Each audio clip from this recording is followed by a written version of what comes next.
posibilidad, ng tagumpay o kabiguan, ng ligaya o lungkot. Kaya marapat lamang na tanggapin si Jesus bilang tagapagligtas at Panginoon. At matapos yun ay panariwain ang katapatan at paglapit sa Kanya bawat araw o day by day. Ang day by day ay naglalayong umalalay sa pang-araw-araw na pamumuhay.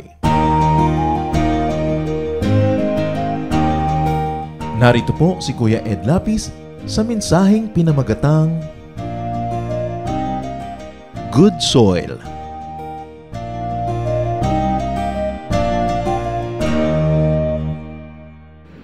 Indeed, God is awesome and we stand in awe of God. At dahil dyan, meron tayo dapat tugon, we should be like good soil.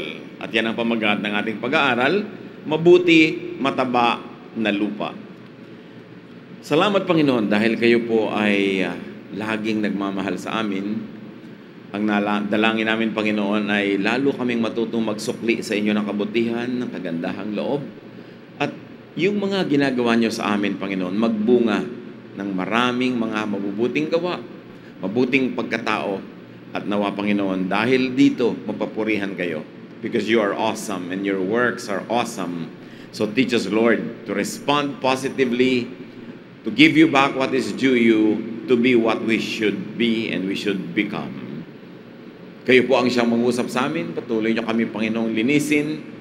Patawarin nyo kami sa aming mga kasalanan at nawa ang iyong kalooban magganap sa aming buhay. Palakasin nyo pong aming katawan. Bigyan nyo kami ng panibagong lakas kahit matagal na't maraming oras na kumikilos sa mga katawang ito. Nawa, Panginoon, bigyan nyo kami ng bagong energy. At ganoon din naman, sharpen our minds so that we can comprehend your message. Give us wisdom to be able to apply this in daily life. Pagalingin niyo po ang aming mga karamdaman ng aming katawan, ng aming emosyon, maging ng aming isip at ng aming espiritu. Hold us by the hand, take us onto another level of understanding, and we ask you, Father, to be the speaker. Kayo po ang mangaral. Kayo at ang inyong katotohanan lamang na isaming marinig. Use your servant only as your instrument. At nawa, Panginoon, pagpapala ang magumapaw sa aming buhay at mapapurihan namin kayo. In the name of your Son, Jesus, we pray with gratitude, with thanksgiving. Amen. Mark 5:3-8. Now listen, a farmer went out to scatter seed in a field. While the farmer was scattering the seed, some of it fell along the road and was eaten by birds. Other seeds fell on thin, rocky ground and quickly started growing because the soil wasn't deep. But when the sun came up, the plants were scorched and dried up because they did not have enough roots. Some other seeds fell where thorn bushes grew up and choked out the plants, so they did not produce any grain. But a few seeds did fall on good ground where the plants grew and produced 30 or 60 or even 100 times as much as was scattered. Isa ito sa mga parables ng Panginoon. Isa sa mga paraan ng Panginoong Hesus ang pagtuturo is to tell a story. At sa kanyang mga kwento na yon, laging para makuha mo ang leksyon, dapat ay maintindihan kung anong symbolism ng bawat elemento ng storya. Now, parables are not to be overread. Hindi naman kailangang assign na ng bawat bahagi at bawat butil ito ng kahulugan. But one of the best ways to read a parable is to get the main theme, the main ideas, and apply it in daily life. At dito, pagkat ang Panginoon ay nasa paligid ng mga bukid, it's very important to have a very nice understanding of Galilee, where the Lord really ministered. Na dalawa lang naman ang kinakabuhay ng mga tao doon, mangisda o kaya ay magsaka, magtanim, at may mga konting craftsmen, konting mga technicians, pero yun ay konti. Kaya ang mga examples ng Panginoon ng katotohanan usually nagagaling sa mga katotohanan ng pagsasaka, pagtatanim, pangingisda, pang-araw-araw na mga bagay. At dito, ipinakita niya isang napaka-common na eksena sa buhay ng mga taga-Galilee, yung nagtatanim. Sa kanila, ang pagtatanim ay yung hinahagis mo yung mga seeds Scatter it on the ground. Hindi yung isa-isang inilulubog sa lupa. inihahagis most of the type of farming that they do. So meron daw isang magsasaka na magtatanim, pero sa daan pa lamang na kanyang landas na tinatahak ay naglaglagan na doon yung mga ibang buto. At alam niyo naman yung landas, di ba? Matigas yan eh. Matigas na lupa. Sa dami ng dumadaan, natitik-tik yung lupa, tumitigas. So, pag may nalaglag dong buto, natural, hindi lulubog. Nandun lang sa ibabaw. At ganoon daw ang nangyari. Pagkalaglag ng mga buto doon, ay agad-agad namang dinagit ng mga ibon yung mga buto kasi hindi naman lumubog sa lupa. Nakuha. Meron naman daw na nalaglag habang naglalakad pa siya sa mga bababatong lupa. Alam niyo yung mga malalaking mga bato sa Israel na sa ilalim ng lupa, hindi mo kita na malaking-malaking bato pala yon. At merong mga parang pockets na napupuno ng lupa na akala mo lupa din talaga. Pero mababaw lang yung lupa nun kasi actually bato talaga yon na nasiksikan lang ng konting lupa sa mga gilid-gilid. Doon nalaglag yung mga ibang buto. Ang bilis tumubo, palibasa may moisture doon, nakakollect ng mga rocks pagka umuulan, pero nung sumikat ang araw, biglang natuyo ang lupa, nagkandamatay din yung mga tumubong mga buto. At meron naman daw na nalaglag sa magandang lupa naman, kaya lang sa kagandahan ng lupang ito ay marami ng ibang tumubo ng mga tinik. At nung naglakihan ng mga tinik na ito, nadaig nila yung size ng halaman na tunay na ba seeds, kaya buhay man yung halaman, hindi naman namunga, hindi na lumaki, na bonsai na doon, dahil nadaig siya sa agawan ng nutrients at ng sunlight ng mga malalaking mga thorn bushes. And yet, konti daw na seeds ay talagang natanim sa matabang lupa at yun ang tumubo, nagbunga ng maraming mga butil pa rin. We're probably talking about grain here, trigo, yung kanilang mga daily staples. At naging times 30, times 60, and even times 100 ang naging bunga na nanggaling doon sa mga buto na yon. Alam na natin ang kwentong ito. Bata pa tayo, napag-aaralan na yan sa mga Bible lessons. At napakahalagang habang lumalago ang ating pananalig at nagkakaedad tayo, mas nadadagdagan ang pag-unawa natin sa kwento. So, there were these several types of soil. Hard soil along the road. So what happened to the seeds? They got eaten by birds. Walang nangyari. Nasayang lang. There was a type 2 soil, which is rocky ground. The seeds quickly start to grow, but dried up because he did not have enough roots. Parang ningas kugon.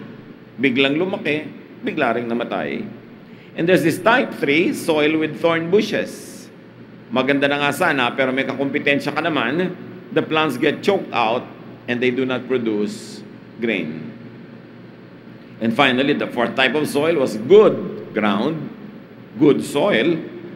The plants grow and produce there many times, 30, 60, 100 times. Ang Panginoon naman mismo, ang nagbigay ng kahulugan sa mga sagisag at sa mga simbolo sa kwentong ito. Mark 4:14 to 20. At sinabi niya, what the farmer is spreading is really the message about the kingdom, meaning the kingdom of God. Godliness, holiness, eternal life, good ethics for daily living. Lahat ng yun, the kingdom of God. The seeds that fell along the road are the people who hear the message, but Satan soon comes and snatches it away from them. The seeds that fell on rocky ground are the people who gladly hear the message and accept it right away. But they don't have any roots and they don't last very long. As soon as life gets hard or the message gets them in trouble, they give up. The seeds that fell along the thorn bushes are also people who hear the message, but they start worrying about the needs of this life. They are fooled by the desire to get rich and to have all kinds of other things. So the message gets choked, it gets choked out, and they never produce anything. The seeds that fell on good ground are the people who hear and welcome the message. They produce 30 or 60 or even 100 times as much as was planted. So the Lord gave the key to unlock the meaning of the parable. The seeds are the message about the kingdom of God. Itong mga tanim na ito, yung mga katuruan tungkol sa kaharian ng Diyos, doon sa kabilang buhay at paghahari ng Diyos sa buhay ng tao ngayon. Kaharian din yun ng Diyos. Yung seeds na yun ay yung mga salita ng Diyos, verses, lessons, teachings from the Word of God na ipinaririnig, itinuturo, ipinapabasa sa mga tao. At kitang-kita natin dito na hinati-hati into 4 ang mga tipo ng taong nakakarinig ng salita ng Diyos. The types of soil are types of people actually. They are types of hearers. At ngayon pa lang, para madali ang pag-unawa natin sa kwento, hanapin natin kung alin tayo sa 4 na uri ng nakakarinig ng salita ng Diyos. Alin tayo sa 4? Number 1, the soil along the road are the people who hear but easily yield the message to Satan. Nakakarinig. Hindi naman sila hindi binigyan ng salita. Napuntahan din sila ng mga seeds. Pero hindi man lang ingatan, hindi man lang i-memorya, hindi man lang tandaan, hindi man lang mag-take notes, hindi man lang mag-review, wala tuloy natatandaan. Kaya sumakay lang ng jeep at medyo kumalog at mabako-bako, nakalimutan na yung narinig. Wala man lamang way, devices para matandaan, maitago sa puso ang salita ng Diyos na nadidinig. Kaya ang daling agawin, naaagaw daw ni Satan. At si Satan ay maraming paraan ng pang-agaw ng salita ng Diyos. Una, para hindi mo maintindihan, ipinaparinig na nga, text ka pa ng text. So talagang hindi mo na maririnig yan. May notes na nga ipinamimigay, di mo pa sinusulatan. Wala kang kabalak-balak tandaan ng lesson, ano? Meron na nga mga verses, hindi pa tingnan uli sa bahay. Tama ba yung verses? Baka may mga mali-mali. Meron na nga kumakanta ng mensahe, ayaw pang makinig kung ano-anong inaatupag, naghahalongkat ng bag, o kung ano-anong iniisip. Gano'ng karami sa umuupo dyan ang nakakatanda talaga? By virtue of statistics, 1/4. Diba sa kwento ni Jesus? At siguro may basis siya for saying that. So sino yung 1/4 that belongs to group 1? Uuwi, tatanungin ng kasambahay, ano yung lesson? Ewan, tungkol sa lupa, mga bato-bato, yun lang ang natandaan ko. Wala na. Naagaw ni Satan. Sayang naman. Nag-ubos pa ng oras, pamasahe, gasolina para pumunta. So wala ring nalaman. Pero buti na lang pumunta. Higit mas maraming hindi nagpunta. Hindi dumalo sa Bible study, hindi dumalo sa worship, lalong walang pag-asa yon. Ang pinag-uusapan pa lang dito, yung nagka-chance makarinig.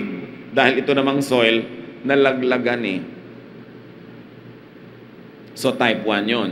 Nawa, walang isa, ni isa dito na taga type 1. So 3 na lang pagpipilian natin. The group 2, the rocky ground are the people who accept it right away. But as soon as life gets hard or the message gets them in trouble, they give up. Yan yung pag nakarig, wow, hallelujah, hallelujah, bless ako, praise God. Yung ganon, yung halos nilalagnat lagi sa pagtanggap. Pero pag pumunta na yung usapan sa tithing and giving, ay absent na. Ayaw na. Pag nahirapan sa pagsunod sa turo, ay ayaw ko niyan. Huwag na lang, mahirap pala. Ito yung mga tao na ang trato nila sa mga turo sa Bible, parang listahan ng pagkain sa restaurant, sa menu. Titingnan, ito gusto ko to, ito ayaw ko to, ito ayaw ko to, o ito gusto ko to. Pinipili. Gusto lang yung maginhawa, yung madali. Pag mahihirapan na, wag na. Pag mapapagod, wag na. Ito daw yung group 2. Nakarinig, natuwa't nakarinig, umaten ng retreat, ako, biglang hot na hot sa Panginoon, pero after 2 weeks, wala na naman. Kasi nagka-problema. And specifically, ang problemang tinutukoy dito mga kapatid, problema sa pagsunod sa katuroan. Parang the price is too high. If you obeyed it, so wag na lang. And the third type of people, the soil with thorn bushes, are people who over-worry about the needs of this life. People who treat the Bible, who treat the kingdom of God, and who treat God as competitors ng kanilang mga pangarap, mga ambisyon, especially materialistic ambitions. And because these people give a lot of importance to material things, naturally, only one thing occupies one space at one time, what will happen is they'll prioritize their materialistic pursuit and drop their spiritual growth. The message gets choked out. Natatalo ng tinik. Buhay! Kristiyano pa rin naman. Umaattend pa rin, nandyan pa rin. Pero walang paglago. Walang bunga. Kayo ba yung mga Kristiyanong may bunga? O nandyan lang. Nakakita na ba kayo ng papayang walang bunga? May mga ganun walang bunga pero buhay. So, they never produce any spiritual fruit. Sayang. Buhay lang pero walang anak, walang seed, walang fruit. In other words, wala man lang nadala sa Panginoon na another kaluluwa na mananalig sa Panginoon. Wala man lamang naipundar na treasures in heaven. Wala man lang nagawang mabuti. Walang naidagdag sa kingdom of God. Walang naidagdag sa pagpapalawak ng kaharian ng Diyos. Ando lang siya, forever a consumer of God's Word. Kain ng salita ng Diyos. Ipinapanalangin, kinakantahan, sinesermonan, tinuturuan. Pero siya naman, hindi man lang makapanalangin para sa iba, walang natuturuan, walang nadadala sa Panginoon. In other words, forever na palamunin, spiritually speaking. At may mga ganon. At ito'y nililino ng Panginoon para suriin natin ang ating mga sarili kung anong uri tayo ng lupa. And then there's the good ground. The good ground are the people who hear and welcome the message. And they produce much spiritual fruit. Pag may turuan, nagfo-focus, nagko-concentrate, nagre-review, nag-aaral, nagse-self-study, gumagawa ng paraan para lumago ang espiritu, naghahanap ng ministry, hindi mo kailangang suyuin, ligawan, at ipinagsisiksikan niya ang kanyang sarili para siya magkaroon ng gawain, para siya mamunga. Kasi kung wala kang gawain, paano ka mamumunga? At ito ang gusto ng Panginoon na uri ng lupa. Ikinuwento, hindi para manglibang. Ikinuwento, hindi para mangaliw. Kundi para ang mga tao ay mag-isip-isip. At suriin nila kung anong uri sila ng lupa. Naturally, the parable offers very, very beautiful challenges. One is to be a good ground for God's kingdom. God's word. Be a good ground for God's seeds. Yan dapat ang napakalinaw na lesson sa ating lahat. Dapat, sasabihin natin, dapat ako yung type number 4. Dapat mayaman akong lupa. Pag may mga damong tumutubo, bubulutin ko para hindi sila makipaglabanan, para sa sunlight, para sa water and nutrients, at hindi sila yung magwagi. Be a good ground for God's seeds. And how do you do that? Soften your ground, meaning your heart and your mind, to receive its teaching. Kung ang lupa dapat malambot para pumasok yung buto at huwag madagit ng ibon, para maiprotect yung buto habang hindi pa siya lumalabas bilang isang sprout, dapat ang ating ding isip, ang ating puso, pinapalambot natin. Para pag dumapo ang salita ng Diyos, lumubog, magkaugat, mamunga. Paano pinapalambot ang puso? Unang-una, may mga physical ways to do that. A-attend ka ng Bible study, attend ka ng worship.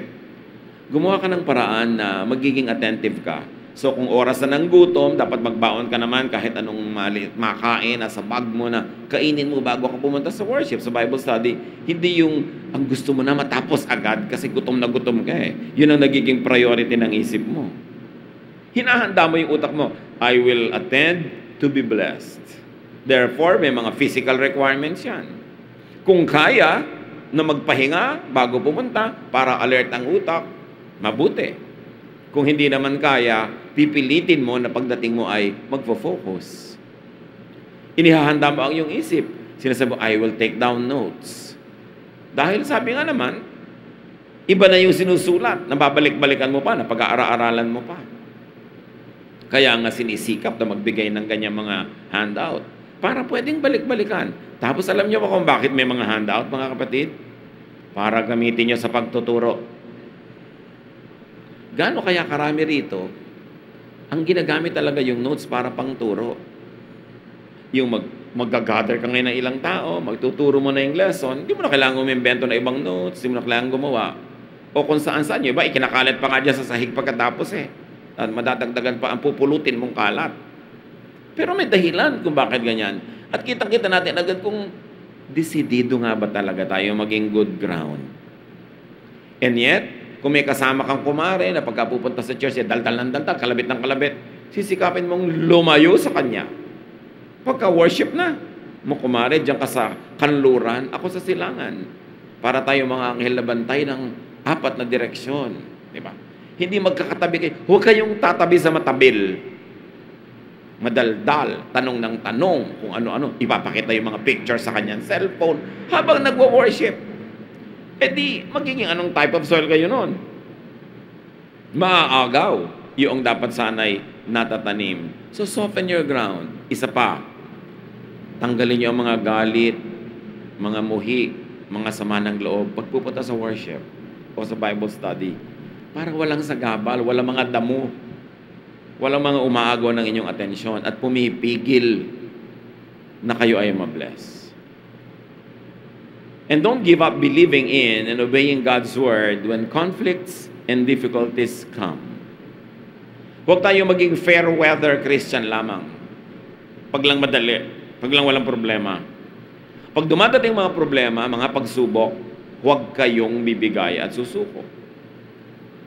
Alam niyo ba na may mga taong tuwing nagbabalak pumunta sa worship, sumasakit ang ulo? Meron talagang ganun. Meron naman kung kailan ka talaga attend, may lagnat yung anak mo, lagi nagkakaproblema. Hindi tuloy natutuloy. Alam niyo yan, pinipigil ni Satan. Kaya kung ano-ano ginagawa ni Satan na paraan, nakikita ni Satan what works. Ay, hindi naman pala ito natutuloy. Twing! May ganito at may ganon. Lagi ko siyang bibigyan para di siya matuloy. Dapat nakikita natin yung spiritual warfare. That our battle is not against flesh and blood, but against principalities, against spirits in the air. Na kung ang pipigil sa'yo para ka umaten, para ka dumalo, para ka mag-worship, kung ano-ano, pag nakita ni Satan that it works, uulit-ulitin niya. Because it works. So what do? You torture Satan. You frustrate him. Kahit anong hadlang ang ibigay niya, ando pa rin kayo.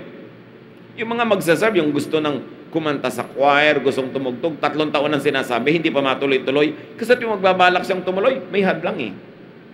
So, click na click ang ginagawa ni Satan. Kaya pinapaulit-ulit. Kung gusto yung makalaya, don't give him victory. Kailangan ng ending, whatever it is, you became a good soil. Nataniman ng salita ng Diyos at namumunga. How else do we soften ourselves? And we make ourselves fruitful. Don't let materialistic temptations make you give up obedience to God's teachings. Yes, may mga kailangan tayong material na bagay. Yes, kailangan natin ng pera. Yes, gusto natin magkabahay. Yes, gusto natin ito. Pero may hangganan kung hanggang kailan ka nagsasacrifice ng spirituality para lang sa material things.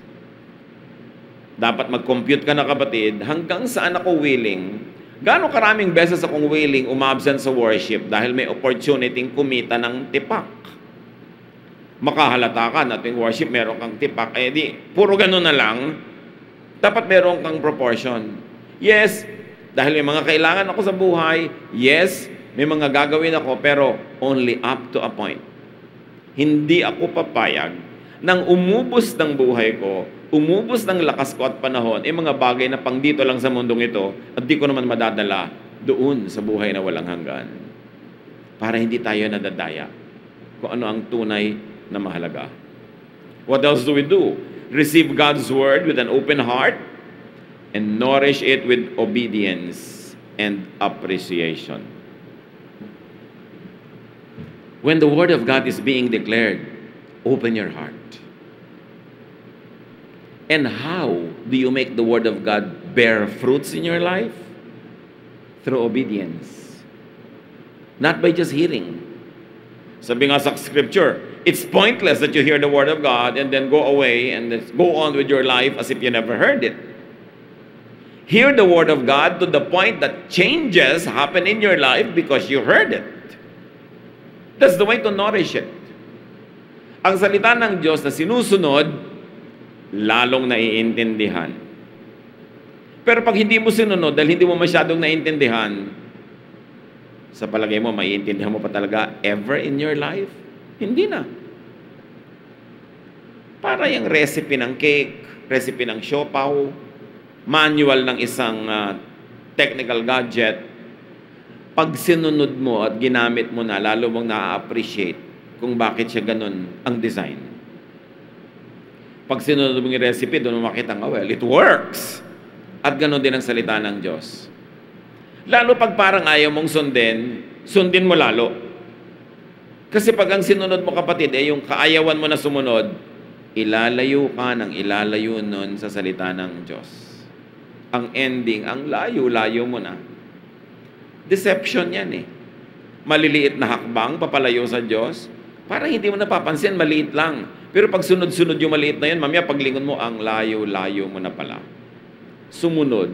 Walk closely after the Lord. And the Word of God becomes beautiful and becomes powerful by appreciation. When you appreciate it, but you appreciate it only after obedience, not before.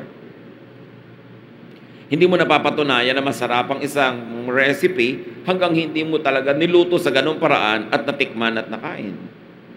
Kaya kailangan appreciate it by obedience. And of course, you nourish it with ever-deepening understanding. Huwag kang makontento sa konting alam. Sobrang lawak, lalim, taas ng karunungan ng Diyos na pag hindi mo nilaliman, tinaasan at nilawakan ng kaalaman mo, mananatiling konti lang ang pagkaunawa mo sa Diyos. Ang utos, we should grow from glory to glory. Ang dami-daming dapat malaman. Huwag kayong makontento sa konti, sa spoon feeding. Every Christian has an obligation and a privilege to study the Word of God by herself, by himself. To read, to hear many things, to screen what he hears, to consult with people who are reliable in terms of their knowledge, training, experience, and actual track record. Para mabalance ang ganyang mga bagay. Gano'ng karaming beses mong nababasa halimbawa ang mga verses sa Bible every week? At gano'ng karaming beses mong napapanood sa TV na bumili ka dapat ng ganitong sabon? Alin ang mas madalas? Alin ang mas natatanim sa ating utak? Ano ang mas natatandaan? Ang mga detalye ba tungkol sa biblical teaching? O birthday ng artista? O ganito at ganong chismis? Ganito. Kasi yung nadidinig mo, nagiging ganun ka. Kaya pinipili ang nadidinig. Binibigyan ng mas malaking puwang yung salita ng Diyos. And of course, there's nothing better than sharing. You nourish the Word of God when you share it. The whole process. Nadinig mo, dapat madinig din mula sa'yo. Ipinabasa sa'yo, dapat maipabasa mo rin. Tinuruan ka, dapat ka rin makapagturo. Ikaw ay bunga ng kung sinong tao na naglingkod sa Diyos, kaya ka nadala sa Panginoon. O a team of people maybe working together or working separately, but still a team. Ang naging bunga, nagbukas ka ng isip, nakaunawa, lumago. You are a fruit of some people's work. Meanwhile, where and who are the fruits of your own work? Dapat ang tinatanggap natin sa Panginoon, ibinabalik natin sa Kanya, sinusuklian natin. At napakahalaga na mamunga. Only this type of hearer, of soil, enjoys spiritual fruits of peace, serenity, stability and strength, and joy.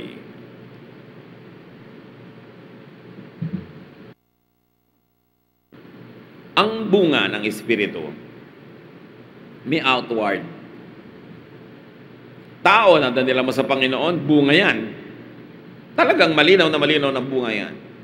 Kahit hindi ikaw ang mag-isang nagdala dyan, ikaw, yung kaibigan niya, kung sino-sinong nadinig niya, nagkatulong-tulungan, team kayo, bunga yan. Yung pagbabago ng ating asal at pagganda nun, bunga yon. Yung nagiging outward manifestations of our faith, our language, our behavior, bunga yon. Pero may panloob din na bunga. At ito mahalagang mahalaga. Payapa ang loob mo, bunga yan nang naintindihan mo ang salita ng Diyos, kinain mo, na-absorb mo, ang bunga niyan, peace. Pag tunay na nakababad ka sa salita ng Diyos, inuunawa, tinatanggap, sinusunod, ina-appreciate, itinuturo sa iba, ang isang mahalagang bunga niyan, kapayapaan. At hindi ka makakarating doon kung hindi mo gagawin yung prosesong ating sinasabi. Tining ng loob, tibay ng loob, at isang malalim na kaligayahan, more than happiness, joy. Bunga yan.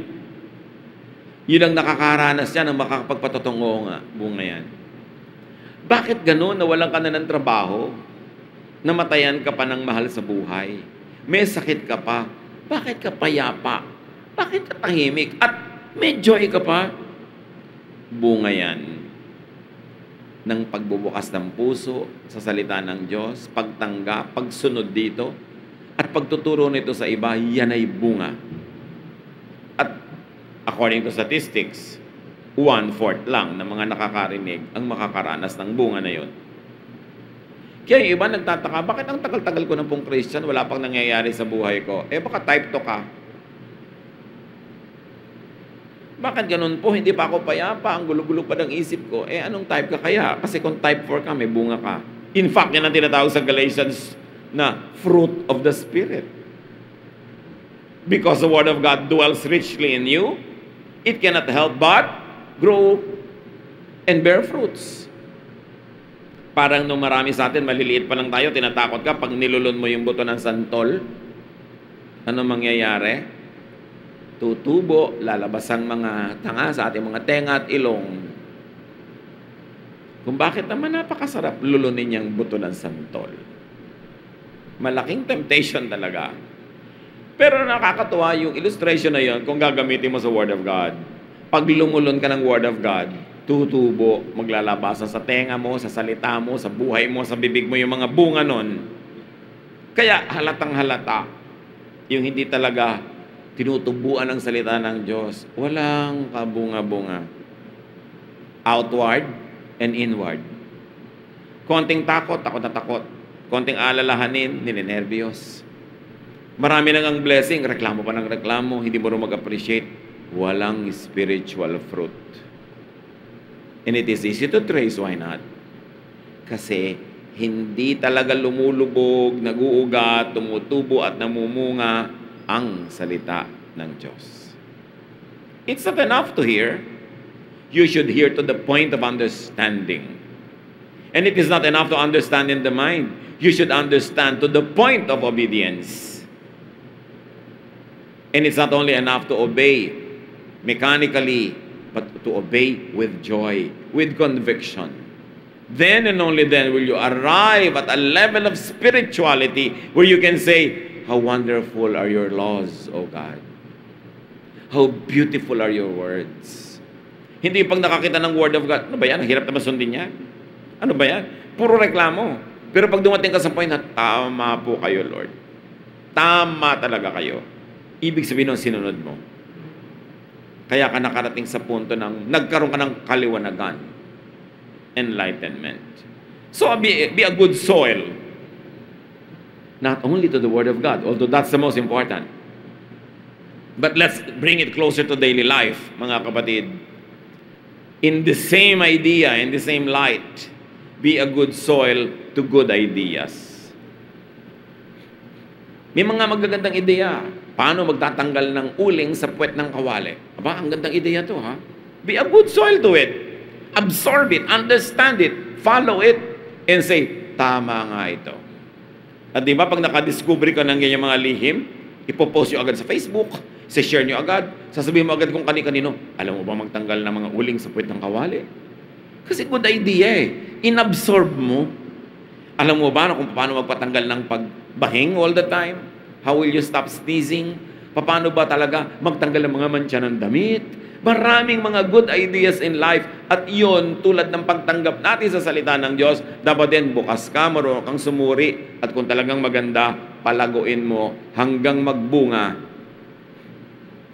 Napakaraming dapat natututunan. You should always be open to good ideas. Change happen only when you change your mind. When a person changes her mind or his mind, may kasunod na changes sa buhay nun. Hindi pwedeng hindi. Tulad ng, pag nagpasya kang, ayoko na sa boyfriend kong ito, napatunayan ko, irresponsable. May mga kasunod yun. Makikipagkalas ka, lalayuan mo siya, magiging open ka sa ibang possibilities. But first, you have to change your mind. And good ideas should be welcome so that we can change from less than good ideas or bad ideas to good ideas. Sabi sa Proverbs 5:1, my son, pay attention to my wisdom. Turn your ear to my words of insight. At maraming merong words of wisdom. Kahit labandera, kahit janitor, may mga area of life na nadiscover niya yung wisdom doon na hindi mo nadidiscover kahit ikaw ay doktor o lawyer o engineer.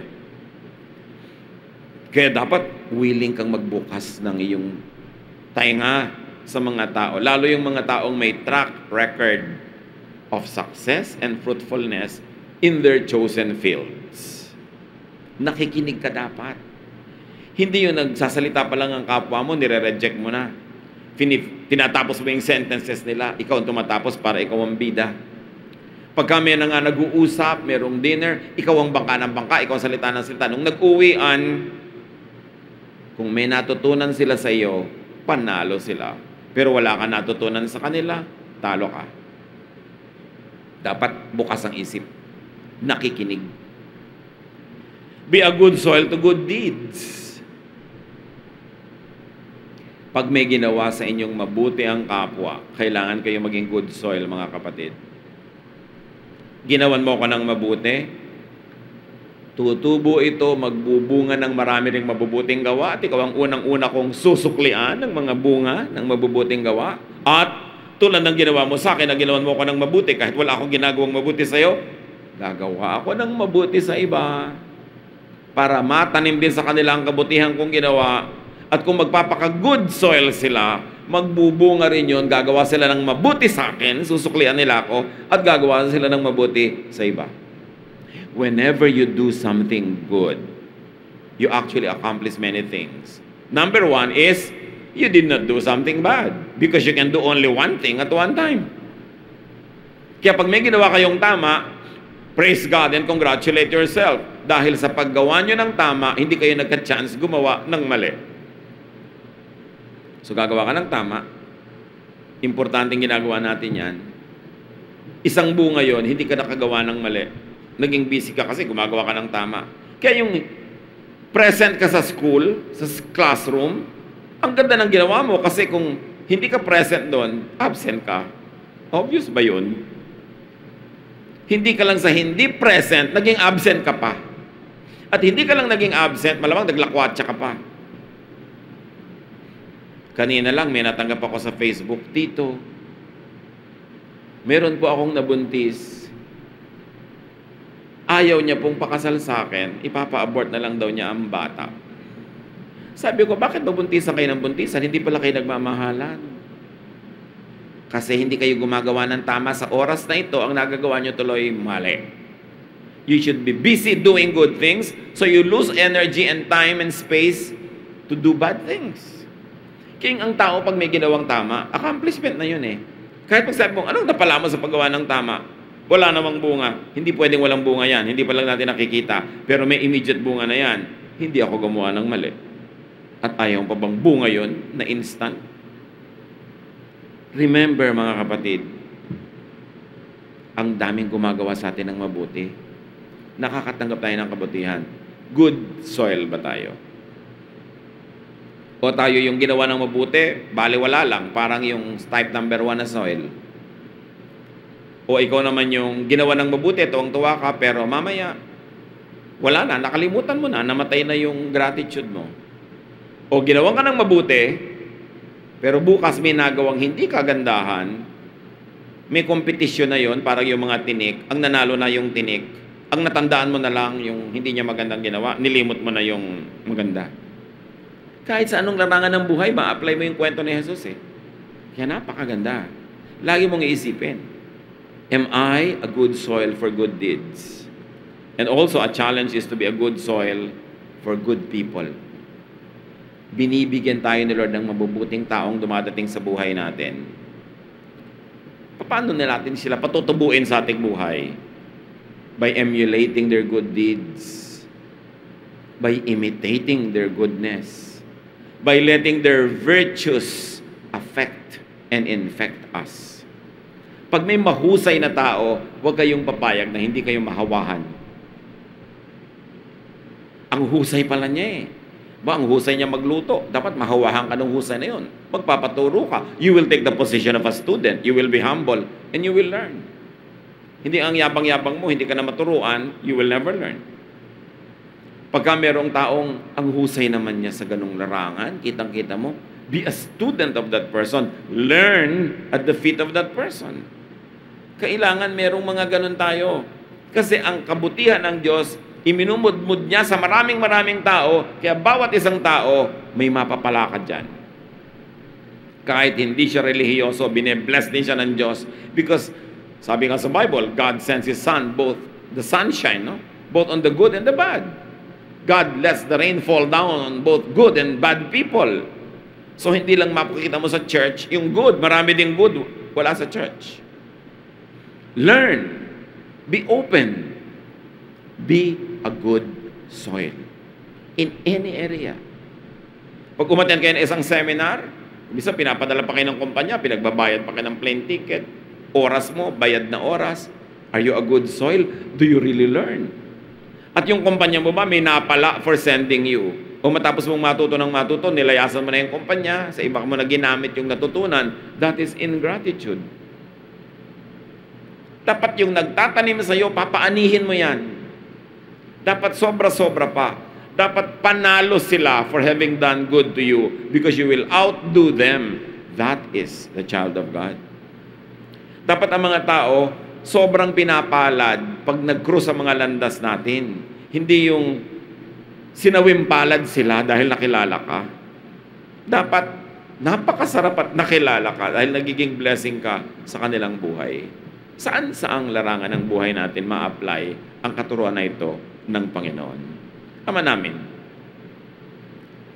nagpapasalamat kami na punong-puno ng karunungan ang Biblia. Patuloy niyo kami bigyan ng mata para makita yung dapat makita. Tainga na bukas sa dapat marinig. At mga paang handang sumunod sa mga yapak na iyong anak na si Jesus. Ngayon pa lang, ipakita niyo sa amin, Lord, kung aling uri ng lupa kami o baka a mixture of 1 and 3, of 2 and 4. Nawa maging pure kami para hindi nakakalito.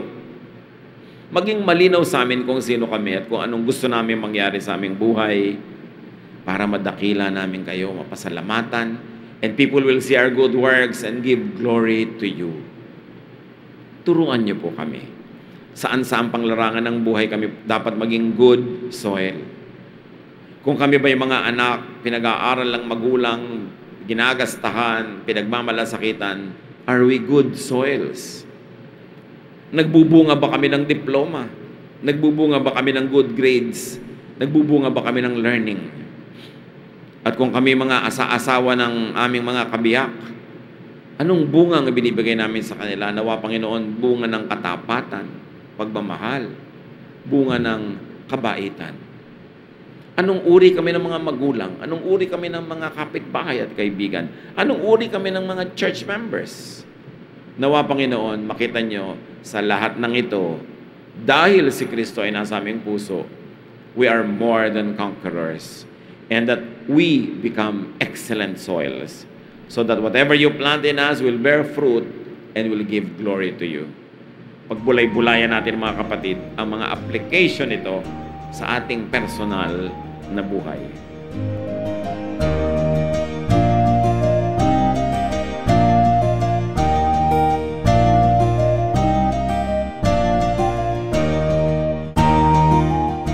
Ang katatapos pong mensahe ni Kuya Ed Lapiz ay pinamagatang Good Soil.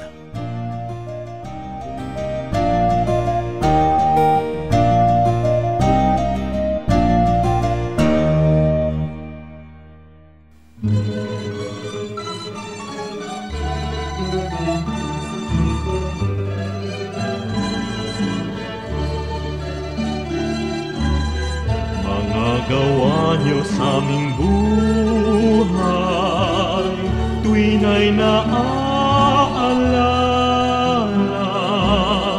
kayo'y laging tapat na tunay, puno ng pagpapala. Salamat sala'y pinatawad, nilinis niyo, Diyos. Pakinggan niyo't aming ilalahad, awit sa inyo, Jesus. O kay sarap mabuhay, sa piling niyo, Jesus. Bawat landas may kulay, kasiyahay lubos, ang tanging ninanais ay magpuri sa inyo, lalo lang tumatamis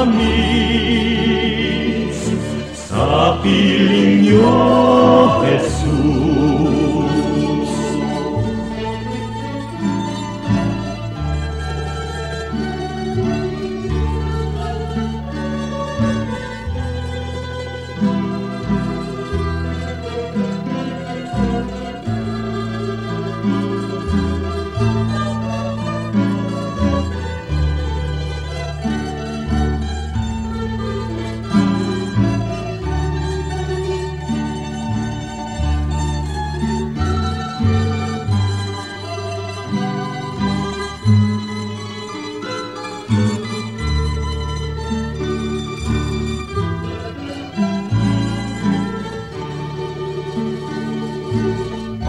Ay sarap mabuhay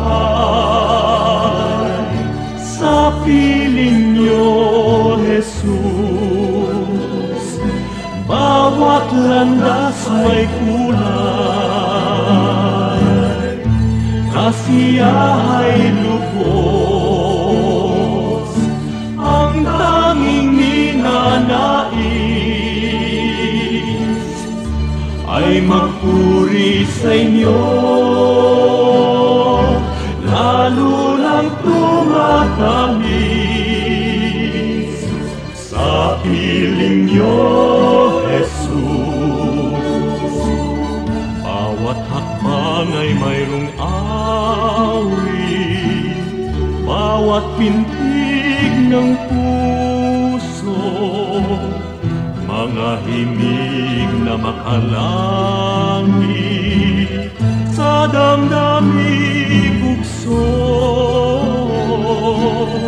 Lumipas man ang aking buhay, awit di matapos. Sa langit man ay iaalay, pakinggan niyo, Jesus. O kay sarap mabuhay sa piling niyo, Jesus. Bawat landas may kulay, kasiyahay lubos, ang tanging ninanais ay magpuri sa inyo, lalo lang tumatamis sa piling niyo, Jesus. Lalo lang tumatamis sa piling niyo,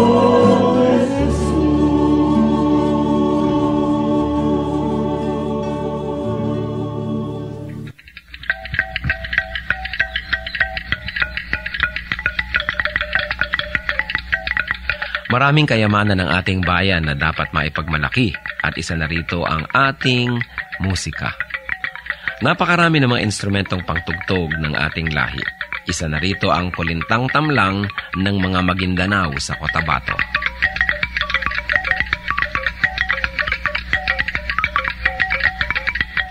Ang kulintang tamlang ay instrumentong pangmusika at yari sa 8 piraso ng kawayan na inilatag ng sunod-sunod ayon sa haba at tono. Hinahampas ito ng 2 maiigsing patpat sa magkabilang kamay. Sa mga Maguindanao, ang kulintang ang pinakakilala at pinakapangkaraniwang instrumentong ginagamit sa mga kasiyahan. Ito ay isang hanay ng 8 maliliit na agong na may umbok. Subalit sa kakulangan nito ay maaaring gamitin sa halip ang kulintang tamlang. 2 tao ang maaaring tumugtog sa isang set ng kulintang tamlang.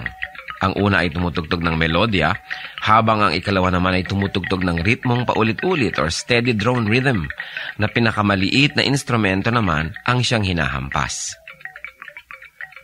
Karaniwan din na makikita itong ginagamit ng mga kabataan sa kanilang pagsasanay at pag-aaral ng mga ritmo ng kulintang.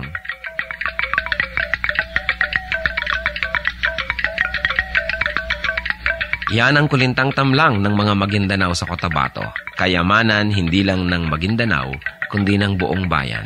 Marapat isuko sa Panginoon at gamitin sa paglikha ng musika sa pagsamba sa Kanya.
puso'y may kapayapaan, sa gitna man ng kapighatian, pagkat siya ang kasama, ako'y di mangangamba.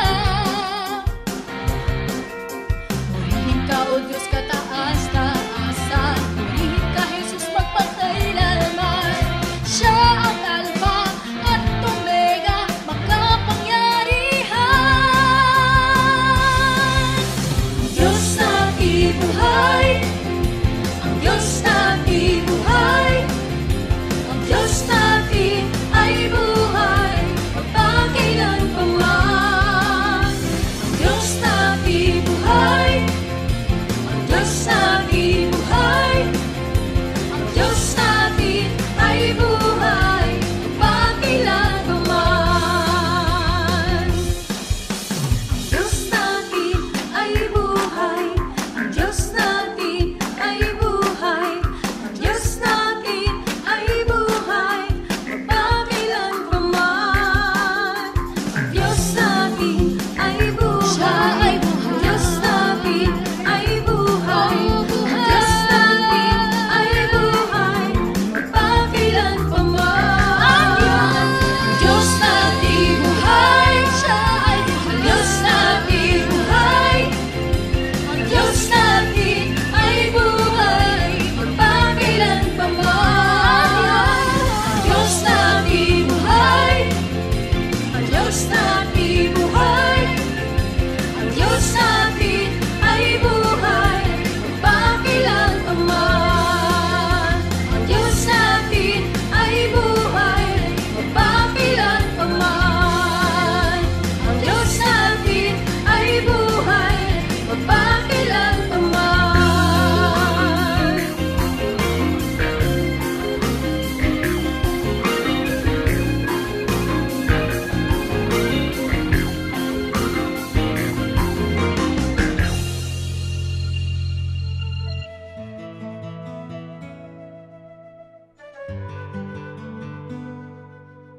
Bakit sinasabing this nation can be great again? Kailan nga ba naging great ang Pilipinas? Napakarami sigurong matatawag na greatness ng lahing Pilipino, pero kung sa technology, sa trading, sa material culture, matatawag siguro natin yung from the 11th to the 13th centuries na golden age ng Philippine civilization. Kasi pagka hinukay natin ang mga libingan ng ating mga ninuno, yung mga diggings nga na na-date dyan sa panahon na yan, napakalaki ng ebidensya ng sophistication and improvement and development of our civilization. Metal craft, halimbawa, yung mga paghahabi, pottery, bagamat maraming imported from China and the other countries, it only means that we are vigorously trading with these people. So isa yan ang matatawag na golden age. Yung pagsisimula at paglago ng Ifugao Rice Terraces is a golden age, no, in terms of community work or public work, if you might call it. Yung ating pagtayo laban sa Espanya sa ating himagsikang Filipino noong 1896 at ang pagwawagi at ang deklarasyon ng independensya noong June 12, 1898, ang pagsulat ng konstitusyon sa Malolos, na kauna-unahang konstitusyon ng isang republika sa buong Asia. These are high water marks of a civilization.